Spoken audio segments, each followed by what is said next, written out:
السلام عليكم ورحمة الله وبركاته. منورين في قناتكم زي ما اتفقت معاكم، مش قناتي أنا وبرنامجكم مش برنامجي أنا. اليوم الثامن مع الدميري هنتكلم فيه زي ما قلنا عن كل حاجة مع بعض. الإثارة حاضرة، اوعوا تروحوا في أي حتة. كمل الحلقة، السؤال في آخر الحلقة والجايزة موجودة. محدش كسب جايزة بروسيا وباريس لأنه محدش توقع صح، ولكن هنبتدي بان احنا نقول يا زمالك هتلعب النهارده ان شاء الله مع البنك الاهلي. الزمالك في المركز 12 من 13 ماتش، معاه 21 نقطة.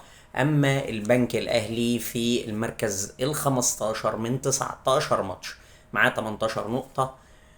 كالعادة الزمالك بغيابات كتيرة جدا، 10 غيابات كالعادة. أنا مش هتكلم منهم عن أربعة لأنهم وجهة نظر فنية، اللي هم محمود علاء، سيف فاروق جعفر، متيابة، نيمار. الأربعة دول خلاص وجهة نظر فنية لغيابهم، فبلاش نناحي في الموضوع. أما الستة الغايبين عن الإصابات، صبحي ونضاي.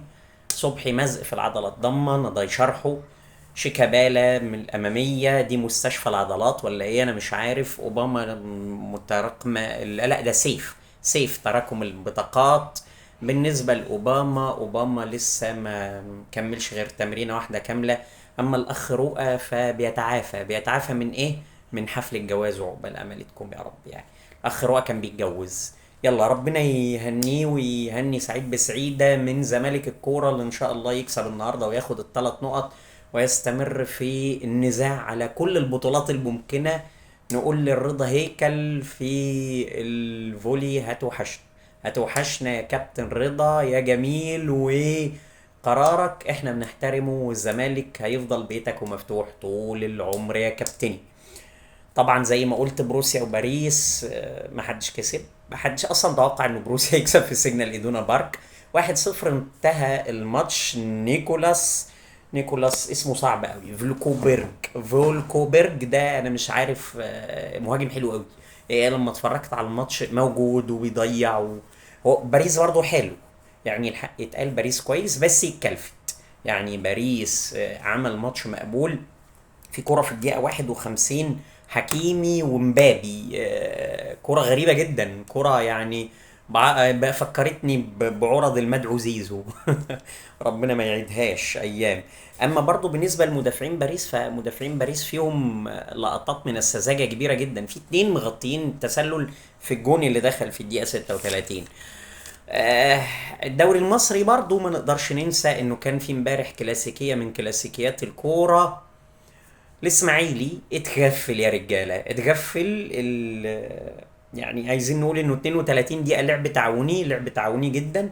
لا جمله ولا شكل ولا فكره لحد الجون اللي فيه توفيق كبير جدا جدا جدا بتغيير الكوره، وفي احمد عادل عبد المنعم. ما بحبش اتكلم عن الحاجات دي. طبعا الاسماعيلي مضيع يعني. دقيقه 42 فاول عبد الرحمن مجدي نفذه حلو قوي قوي قوي. في الدقيقة 43 شبه انفراد برضو عبد الرحمن مجدي، بس الأخ أوفا شوبير تصدي جيد يعني، كرة من اللعب مفتوح وجملة حلوة. في الدقيقة 51 برضو على طول انفراد تام، وبرضو الأخ أوفا شوبير بيتصدى. هدف تاني مش في شكل، في لمحة. لعيب كويس اللي حطه في الدقيقة 57. بعدها ضربة جزاء للإسماعيلي في الدقيقة 75، عبد الرحمن مجدي يحط شوية يكهرب الماتش شوية، ولكن احنا نقدر نقول انه الاهلي سير الماتش وخد ال3 نقط اللي هو عايزهم يعني. في طبعا برضو في الدقيقة 78 لقطة غريبة جدا، انا مش عارف ازاي الغندور ما وقفش الكورة وادى سيميوليشن للكابتن اللي فاكر نفسه بيرمي نفسه في حمام سباحة منطقة الجزاء. ده دايفنج يا باشا، لا مش كده. مش كده، ما تقولش ضربة جزاء عيب. في الدقيقة 92 اخر حاجة في الماتش، بيثبت الاسماعيلي انه مش وش حتى النقطة ومش هيعرف ياخدها وهيسيبها لنا احنا النقطة يعني. ماشي، ويضيع كورة برضو عبد الرحمن مجدي، مش عارف. الاهلي وصل ل 24 نقطة من 12 ماتش في المركز ال 11. الاسماعيلي لسه معاه 19 نقطة في المركز ال 13 من 20 ماتش. ربنا يعينه. آه اخر حاجة نقولها انه مصر وبوركينا يوم 7/6، وغينيا بيساو هتستضيف مصر يوم 10/6 بناء على المواعيد اللي حددها الاتحاد الافريقي. طبعا الكابتن حسام حسن هيعوز يعني معسكر 55 يوم، فبالتالي الحاج عامر حسين هيفاجئنا ويخلص الدوري في نص ابريل اللي بعد الجاي مش الجاي. اوعى تنتظر انه ابريل الجاي وعليك بخير. الزمالك مع بروكسي في دور ال 32 في نهائي كاس مصر، عدي على خير يا رب، كان ماتش صعب قوي. ماشي. وبالنسبه للاهلي فالمونيا يا اهلي المونيا. تقريبا الزمالك في حاله تخطي بروكسي هيقابل طلايع اللي هيعدي اعتقد من بور فؤاد في دور ال 32 ويقابلوا بعض في ثمن النهائي. سكه الزمالك صعبه جدا، فيها الاسماعيلي، فيها سموحه، فيها فيوتشر، فيها انبي، فيها سيراميكا. سكه الاهلي سالكه ما فيهاش حد، لا ممكن فيها بيراميدز، فيها المصري. الاهلي اللي هيعدي من الالومنيوم كده كده يعني، وهيقابل فاركو اللي هيعدي من الواسطه برضو، في اعتقادي هيتقابلوا في نص النهائي. وهنشوف موديان على فين يا دنيا. توقع النهارده ماتش الزمالك والبنك الاهلي. قول لنا النتيجه كام في التعليقات في الفيديو ده على يوتيوب. اعمل لايك للفيديو، اعمل سبسكرايب للقناه، واكسب 50 جنيه.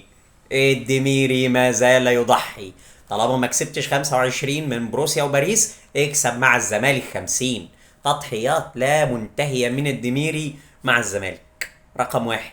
الزمالك اولا، اكبر قلعه رياضيه في مصر، وعاش عاش عاش يا كابتن حسين. برنامجكم منتظر تعليقاتكم، اشوف احنا هنعمل ايه، واقتراحاتكم الشكل العام يبقى ازاي، واديني بتعلم ليكم وبتعلم فيكم. مع الف سلامه.